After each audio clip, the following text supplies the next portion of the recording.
अस्सलाम वालेकुम नाजरीन, किरदो पेश रज़ी के साथ। और कल हमने फैटअप पे की थी और ख्याल था कि आज भी मैं फैटअप के अगले मराहिल पे बात करूं, क्योंकि एंड रिज़ल्ट ये हुआ कि हमें फैटअप वालों ने जो है ना अभी ग्रीन सिग्नल नहीं दिया। और लेकिन आज एक और अहम इशू है जिस पर बात करना है, और ये इशू भी ज़ाहिर है MQM के जो इलेक्शन हो रहे थे कराची में, उन इंतखाबात के हवाले से है। और कल बहुत सी चीज़ें इस पर अपडेट आती रहीं, और MQM की जो ये नशिस्त थी, मैं इसके बारे में आपको बताऊंगा कि NA 240 की नशिस्त पर जो उम्मीदवार थे उनमें किस तरह मुकाबला हुआ और कैसे RTS सिस्टम हुआ ख़त्म। लेकिन इसमें जो एक और सबसे अहम खबर है ना, जो मैं इस वीडियो के आखिर में आपको बताऊंगा, वो है तहरीक लब्बैक का जो उम्मीदवार है जिसने इलेक्शन लड़े हैं, शाहबाज जो है, शहज़ादा शाहबाज के बारे में जो डिटेल्स सामने आई हैं और वो बड़ी खौफनाक हैं। और उसमें जो TLP का एक इमेज दिखाई दे रहा था, वो TLP का इमेज मजरू होता हुआ दिखाई दे रहा है। बार में भी उनका हिस्सा था। लेकिन पहले हम ना इस इलेक्शन के बारे में बात कर लेते हैं।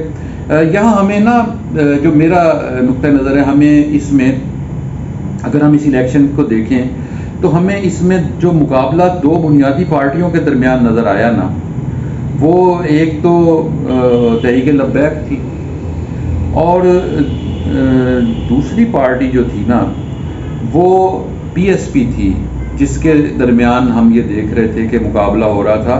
और इसमें PSP और TLP दोनों एक ख़ास क़ुव्वतें हैं जिनकी नुमाइंदगी करती हैं, और वो क़ुव्वतें जो हैं वो अपने ख़ास लोगों को प्रोजेक्ट कर रही होती हैं। और इसीलिए तहरीक लब्बैक से जीतने के लिए उम्मीदवार को ख़ासी जो है ना जिद्दोजहद करना पड़ी। और इसमें जो पहले नंबर पर आए हैं उम्मीदवार जो MQM के पाकिस्तान के मोहम्मद अबू बकर, ये कामयाब हुए हैं। तो MQM पाकिस्तान के मोहम्मद अबू बकर जो हैं, उनके मुकाबले में तहरीक लब्बैक के शहज़ादा शाहबाज थे। और फिर MQM आफाक, जिसे कहते हैं मुहाजिर कौमी मूवमेंट आफाक अहमद, इसके सैयद रफ़ीउद्दीन थे, पीपल्स पार्टी के नासिर रहीम। और फिर पाकिस्तान सरजमीन पार्टी PSP के शबीर कायम खानी। ये एक रिज़ल्ट था जिसमें हमें पीपल्स पार्टी भी बहुत नीचे दिखाई दी, बाकी लोग भी। और टॉप पर जो दो लोग आए वो MQM पाकिस्तान और तहरीक लब्बैक। और MQM पाकिस्तान जो थी वो बमुश्किल जो है वो सरवाइव कर सकी और सिर्फ 65 वोटों से उसे कामयाबी हासिल हुई। हालांकि यहाँ मार्जिन जो है कराची जैसे शहर में, फिर कराची जैसे शहर में हमने वोटिंग की शरह भी बहुत कम देखी। लेकिन पहले हम MQM के 4 धड़ों की बात करते हैं कि MQM के 4 धड़े कौन से हैं। MQM के 4 धड़ों में हमें एक तो MQM पाकिस्तान दिखाई देती है, जिसमें वसीम अख्तर हैं, ख्वाजा इजहारुल हक हैं। फिर मुहाजिर कौमी मूवमेंट है। मुहाजिर कौमी मूवमेंट जो है वो असल में MQM हकीकी है, जिसमें आफाक अहमद जिसकी क़ियादत कर रहे हैं, और ये हल्का आफाक अहमद का ही था जहाँ ये इलेक्शन हुआ।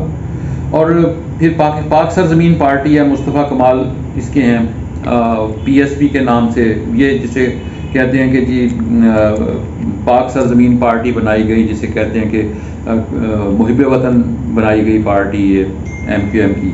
और फिर आखिर में हमें आखिरी पार्टी जो सबसे नुमाइंदा पार्टी है इस इलाके की, जिसकी वजह से जिसकी रूट्स हैं, वो पार्टी है MQM लंदन अल्ताफ़ हुसैन की पार्टी। लेकिन अल्ताफ़ हुसैन को जिस तरह बैकग्राउंड में ले जाया गया, जिस तरह एक तकरीर के बाद उनकी तकरीरों पर पाबंदी लगा दी गई, जिस तरह अल्ताफ़ हुसैन जो है वो कॉर्नर कर दिए गए, जिस तरह उसके मुतबादल फिर क़ियादतें आई कि हम अल्ताफ़ हुसैन की जगह ले लें, लेकिन कोई भी उनकी जगह नहीं ले सका। और यही वजह है कि कराची जैसे शहर में जहाँ बहुत ज़्यादा होना चाहिए था टर्न आउट, वहाँ 2% टर्न आउट हमें देखने में मिला, जो बहुत कम है। और फिर इसमें एक और जो चीज़ है वो ये है कि MQM के उम्मीदवार और TLP के उम्मीदवार में हमें उतार चढ़ाव देखने में आता रहा। जैसे जैसे रिज़ल्ट आते हैं तो हमें MQM का उम्मीदवार जो था वो बुलंदी पर नज़र आ रहा था, नुमाया नज़र आ रहा था, जीत यकीनी दिखाई दे रही थी। और जैसे होता है कि जी इतने वोटों से बरतरी, पहले नंबर पर हम जब टीवी पर देख रहे होते हैं पहले नंबर पर एमक्यूएम जा रही है, पहले नंबर पर एमक्यूएम जा रही है। कुछ अरसे के लिए हमें टीएलपी भी दिखाई दी, लेकिन टीएलपी नीचे जानी शुरू हो गई, जो एमक्यूएम जो थी वो आई। और लेकिन ये सारा कुछ अभी चल रहा था और एमक्यूएम की जो जीत थी वो जिसे कहते हैं ना यकीनी दिखाई दे रही थी। जैसे ऐसे मौके पर हमारे यहाँ आरटीएस सिस्टम बंद हो जाता है, और जैसे ये इलेक्शन में पहले भी बंद हुआ था, आरटीएस सिस्टम बंद हो गया था और फिर सारा सिस्टम जो था चौक हो गया। और उसके बाद फिर हम जब रिज़ल्ट आए तो फिर उसमें हमें इमरान खान की जमात जो है वो कामयाब होती दिखाई दी थी। तो आरटीएस सिस्टम जो है वो बर वक्त जो है ना, जिसे कहते हैं बर वक्त बंद हो जाना, सो आरटीएस सिस्टम बर वक्त बंद हो गया। और जब ये चला तो जब ये सिस्टम दोबारा चला तो फिर एक आज़ाद उम्मीदवार हैं, उनको 1500 वोट हासिल हुए थे इस गैप के दौरान। और उस आज़ाद उम्मीदवार के बारे में आफाक हुसैन का ये कहना है कि उस उम्मीदवार का इंतखाबी निशान तो लाइटर था और आफाक का अपना इंतखाबी निशान जो था वो मोमबत्ती था। सो आफाक का कहना है कि एक जैसे जो इंतखाबी निशान थे इनका फ़ायदा देकर मेरे जो वोट थे वो उस आज़ाद उम्मीदवार के हवाले कर दिए गए और इस तरह हमारे वोटों का मार्जिन जो है वो कम हो गया, वरना हम ज़्यादा मार्जिन से जीतते। लेकिन इस सारे दौरान हमने देखा कि असले की बहुत नुमाइश रही, बहुत लड़ाई रही।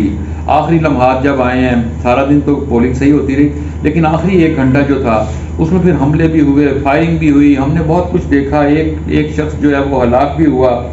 और ये फायरिंग जो है कराची में हमें इस फायरिंग में टीएलपी के कारकुन जो है वो हमें मुलविस दिखाई दिए। हमने जितनी भी तस्वीरें देखी उनमें टीएलपी वाले फायरिंग करते दिखाई दे रहे थे।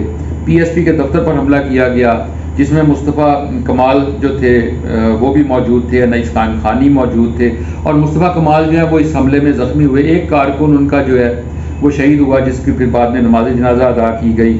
और एक मरकज़ी रहनुमा इफ्तिखार आलिम है, वो उनकी हालत तशवीशनाक है, वो अब भी ICU में है। सो ये इस अरसे में हमने साद रिजवी को भी आते जाते देखा। उन्होंने कहा जी हमारी गाड़ी पर भी फायरिंग हुई है। साद रिजवी साहब TLP के रहनुमा हैं, तो TLP ने ऐसे शख्स को टिकट क्यों दिया, ऐसा शख्स क्यों उनका उम्मीदवार बना? उसका जवाब फिर ये मिलता है कि कराची जैसे शहर में जहाँ मुकाबला MPM से हो, वहाँ फिर वो कहते हैं कि जी इलेक्शन में ऐसे ही लोग असले के ज़ोर पर चूँकि मुकाबला होता है, सो ऐसे ही लोग मुकाबले में आते हैं। सो ये दिलचस्प मालूमात थी, दिलचस्प बातें थी। नाज़रीन कराम, आपकी मुझे राय का इंतज़ार रहेगा। गिरदो पेश रज़ी के साथ इस चैनल को सब्सक्राइब करें और बेल आइकन को भी क्लिक करें।